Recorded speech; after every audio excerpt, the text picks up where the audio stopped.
Hi ಎಲ್ರಿಗೂ ನಮಸ್ಕಾರ. ನಾನು ನಿಮ್ಮ ಶಶಿಯಮ್ಮಾಗ ಮಾತಾಡ್ತಾ ಇರೋದು. ಸೊ ಈ ವಿಡಿಯೋ ಮಾಡ್ತಿರೋ ಉದ್ದೇಶ ಏನಪ್ಪ ಅಂದರೆ, ಎಲ್ಲರೂ ಲಾಸ್ಟ್ ಟೈಮು ನಾನು ಅಡಿಕೆ ಸಸಿ ಇಡುವಾಗ ವಿಡಿಯೋ ಮಾಡಾಕಿದ್ದೆ. ಅದಕ್ಕೆ ಎಲ್ಲರೂ ತುಂಬ ಜನ ಪ್ರಶ್ನೆ ಕೇಳಿದ್ರಿ ನನಗೆ, ಇದು ಗಿಡಕ್ಕೆ ದಾಯ ಯಾವ ಥರ ಮಾಡಿದ್ದೀರಾ ನೀವು ಅಂತೆಲ್ಲ ಕೇಳ್ತಾ ಇದ್ರಿ. ಸೊ ಈ ಅಗ್ಲ ಏನಿದೆ, ಅಗ್ಲ ಬಂದು 8 ಅಡಿಗೆ ಮಾಡಿದ್ದೀವಿ. ಹಿಂಗೆ ಉದ್ದ ಏನಿದೆ 8.5 ಅಡಿಗೆ ಮಾಡಿದ್ದೀವಿ.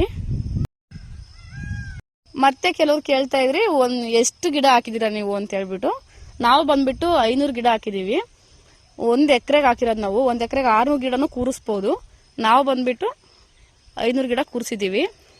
ಒಂದು ಸಸಿಗೆ ಎಷ್ಟು ರೂಪಾಯಿ ಅಂತ ಕೇಳಿದ್ರಿ. ಒಂದು ಸಸಿಗೆ ಬಂದ್ಬಿಟ್ಟು 35 ರೂಪೀಸ್ ಬಿತ್ತು. ಮತ್ತೆ ನಮಗೆ ನೀರಿಗೇನು ತೊಂದರೆ ಇಲ್ಲ, ಬೋರ್ವೆಲ್ ಅಲ್ಲಿ ನೀರು ತುಂಬಾ ಚೆನ್ನಾಗಿ ಬರುತ್ತೆ. ಸೊ ಹಾಗಾಗಿ ನೀರಿನ ಪ್ರಾಬ್ಲಮ್ಸ್ ಏನು ಇಲ್ಲ. ಸುಮಾರು ಜನ ಆ ಪ್ರಶ್ನೆ ಕೂಡ ಕೇಳಿದ್ರಿ. ಮತ್ತೆ ಡ್ರಿಪ್ಸ್ ಎಲ್ಲ ಮಾಡಿಸಿದೀವಿ. ಈಗ ಈ ತರ ಡ್ರಿಪ್ ಮಾಡಿ ಬಳ್ಳಿ ಎಲ್ಲಾ ಗಿಡಗಳಿಗೂ ಬಳ್ಳಿ ಎಳ್ದಿದೀವಿ. ನಮಗೂ ಸಸಿ ಬೇಕು ಅಕ್ಕ, ಸಸಿ ಸಿಗುತ್ತಾ ನಿಮ್ ಕಡೆಗೆ ಅಂತ ಕೇಳಿದ್ರಿ. ಸೊ ಇಲ್ಲ, ನಾವು ಬೇರೆ ಕಡೆಯಿಂದ ತಗೊಂಬಂದು ಹಾಕಿರೋದು, ಶಿವಮೊಗ್ಗದಿಂದ ತಗೊಂಬಂದು ಹಾಕಿರೋದು ನಾವು.